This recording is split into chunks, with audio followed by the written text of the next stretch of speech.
زه په دې ویش باندې خفه یم قسمت چې خرڅه کوي ښه به کوي غریب غریب او خان نه خان و خیر دی دا د بنګلو د مخلونو خلک زما په دې ښه م اعتراض نشته دی چې ښه پیزار او ښه جامې اغوندي خو یوه ګیله به ترې ضرور کومه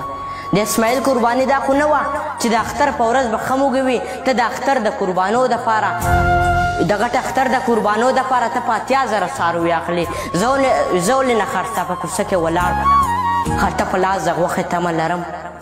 تا خو جنت په بیه واغستلو ستا په پیسو ډېر ثوابونه کېږي خو زه خیران په دې خبره یم ستا د چمړو د اډوکو ثواب زه په خلطه کې ښه خوشحاله یوسم ځان له سرې غوښې سلاجه کې کېږدې چې ستا شتمن مېلمانه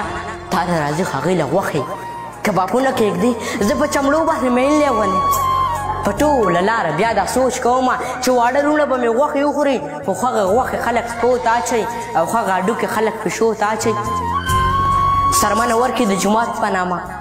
بیا ملا صاحب تعریفونه کوي ستا د سخا ډېر صفتونه کوي زما خو سترګې غټ اختر ته وي بس چې زه به سرې غوښې اختر کې خورم خو مور مې اوبو کې رالوی شوي او په دغه تمه چې په بل اختر کې که دا ځل نه وي مونږ به غوښه وخورو په دغه تمه ډېر کلونه تیر شو مونږ د سرې غوښې مخ ونه لیدو ستا قرباني د خدای قبوله کړي خو محبوبه مونږ دې پرې نه غولوي دی که جنت ته ځي خو لاړ دي چې خیر زما په غوښو دې کوترې ماړه شي زما په غوښو دې کوترې ماړه شي